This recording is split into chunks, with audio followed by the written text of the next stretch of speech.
Hey there, Grumpy Old Fart here. Due to YouTube's changing quote-unquote community standards, I created a channel called Grumpy Old Fart over on Rumble, a free speech alternative to YouTube. You can see all of my stuff over there, including my political and social commentary, as well as my current events videos. The links to my YouTube and Rumble channels, as well as links to let you order my books, are in the description of this video. If you enjoy my content, please like, share, subscribe, and comment. I welcome your comments, even if you disagree with me. Now, on with the video. Hey there, Grumpy Old Fart here. I'm doing a Heroes Unlimited advice video on unexpected deaths. Okay, in the first place, every death in every tabletop role-playing game should be unexpected. If the game master expects them to die, he's doing it wrong. You set up challenges, you don't try to kill them. It has to have the illusion of trying to kill them without actually trying. If you're actually expecting them to die, yeah, you're doing it wrong. If the players expect one of their own to die, they have planned poorly. Non-player characters and villains die in games all the time. Those are normally expected deaths. What we're talking about here are player character deaths outside of combat. In battle, player characters die. That's one of the risks of going into combat. What we're talking about here is player character deaths not combat related.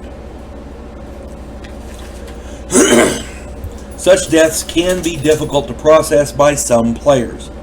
The one thing a game master has to remember is to maintain the cohesiveness of his game, because that's how the other players relate to the death.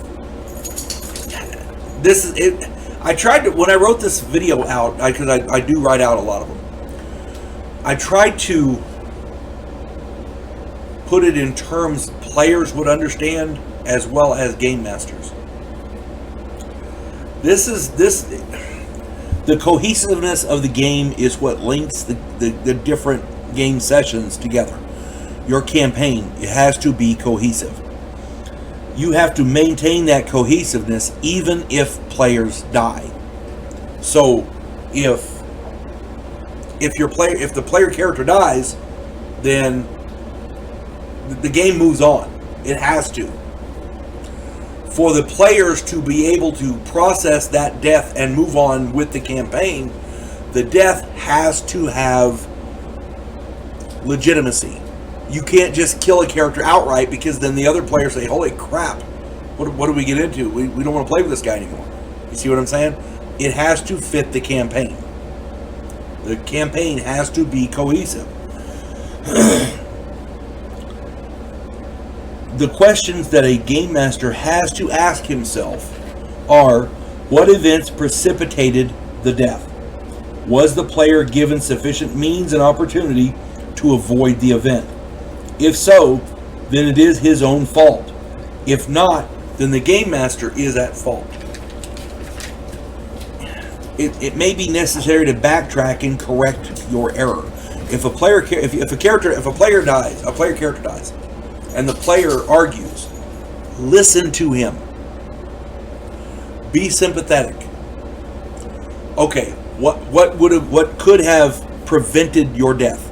And if it's something that the game master should have known, maybe forgot, because that happens a lot. There's a lot of moving parts in a big campaign. Or if the player had a device that you forgot about, maybe, that would have prevented the death, then you have to backtrack and correct your error. And you can't wait. You have to do it right then. Because if this happens and then the campaign moves on, and then, in game time 3 weeks later, oh yeah, he shouldn't have died. He had this thing on him that prevented it. No, it was too late then. That's on the game master. Okay? If the player had plenty of time and plenty of ability to do that, to prevent the death, he had ample opportunity and the means to do it, and he just didn't do it, then it's on the player. Another question to ask is, did the circumstances of the world or the campaign necessitate the event? In other words, did the villain's plan or the situation in general remain static to the player's actions relative to the ongoing campaign. I'm not explaining that well. Let me give you an example. Years ago, I was running a game. I had a player whose player character had the power to alter physical structure water. He could turn into water. During the course of the game, a villain had been experimenting with new ways to build a hydrogen bomb. The villain had stolen bomb-making components, including chemicals that broke water down into its component elements as part of these experiments. Everybody knew this. The villain was trying to turn ordinary water into a bomb. Everybody knew this. One of the chemicals turned water into a volatile substance like nitroglycerin. Everybody knew this. All of this was well known by all of the player characters. The water player, the player with the water character, found a wrecked tanker truck in a pool of chemicals. He didn't investigate to find out what the chemicals were. He didn't call for help. He didn't mention where he was because he was alone at the time. He merged with the chemical. I gave him an IQ check. Then I gave him a savings throw. Then I gave him another savings throw. In my mind, justifying all of it. He failed each one of those rolls. He failed them. Now, the player character exploded and died. He had tons of warnings, which satisfied the first question, and the chemicals in question would have killed him, which satisfied the second question. Any water contacting the chemical would have disintegrated in a fireball. That fact was stated to the players, and the whole thing was static to the player's actions relative to the ongoing campaign. Do you understand what I mean? In other words, the campaign is moving along. The campaign is static. It's moving along the way it goes. The player characters have the opportunity to change it. If this guy had maybe called in and said, oh, hey, I found a bunch of these chemicals, maybe the bad guy's in the area, or something, he could have gotten more people out there. They might have discussed it theoretically, and they might have hypothetically avoided the guy dying. When he went into the chemical water, he turned into water and merged with this chemical. I had no choice. He chose to do it. As a game master, I didn't have a choice. I gave him an IQ check. Well, maybe, the idea there being maybe you probably shouldn't do that. That was but he failed it. When he stuck his toe in, I don't know, that kind of hurts. I don't know if you should do that or not. He failed that savings throw. He merged with it, and when he felt it starting to happen, I gave him another savings throw to try to get out of it before it happened. He failed that one. At that point, the event happened. He died. There's nothing else I could have done. His actions didn't change the situation other than the fact that he died. Now, what happens later on in the campaign will have changed because his character would be different for the next encounter, but the campaign was static. It moved on. Do you understand what I'm saying? I did a video, time in game. Time moves on. Time is important because what happens now affects the future. Keeping track of time in the game, which is what that video was about, is necessary, but actions have consequences. This guy died because he chose to do something. I gave him 3 opportunities. I tried to warn him. Didn't work. He had ample warning about what would happen, what some of these chemicals were. There was nothing else I could do. He took a big risk. It was a needless risk, in my opinion. He chose to do that. I did everything in my power except say, don't do that. He chose to do it. That was on him. He died. The rest of the group was upset. He sat down to start making up another character. They asked, well, I don't understand how he died. I said, well, your character wasn't there. Because I had him in the other room. He and I were in the other room when this happened because he'd separated from the group.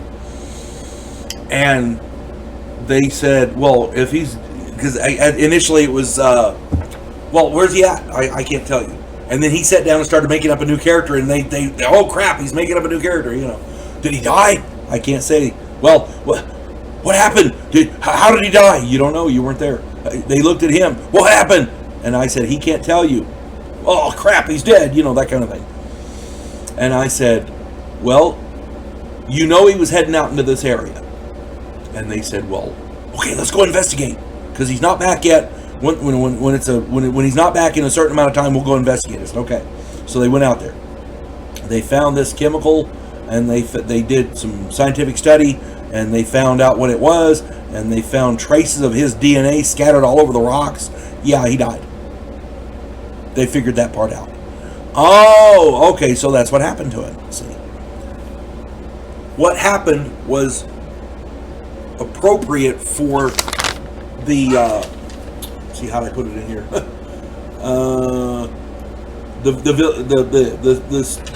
The situation remained static to the player's actions relative to the ongoing campaign. He knew what the chemical was. He still chose to merge with it. And once they knew he was dead, I could say, hey, I gave him 3 opportunities. I tried an IQ check and 2 saving throws. He failed them all. At that point, the player should have said, holy crap, he's trying to get me not to go in there. But he did it anyway. If the player is bound and determined to do something, you can't tell him no. The only thing you can do is judge the outcome. He chose to merge into that. He died.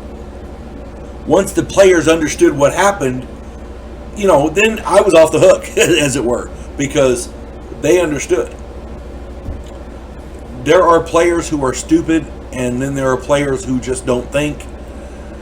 I to this day haven't figured out which one that was.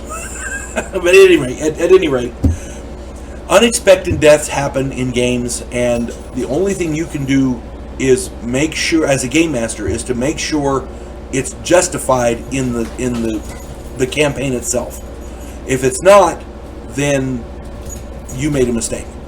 If it is, then the player died, and that's all you can do.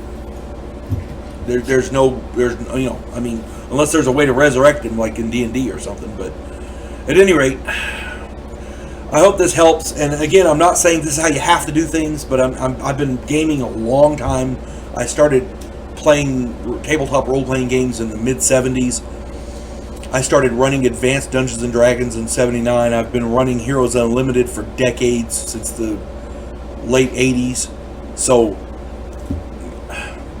I'm an old hack wargamer trying to impart a little wisdom is all. Take it or not, it's up to you. I hope you enjoy playing Heroes Unlimited. You folks have a good day now. God bless one and all.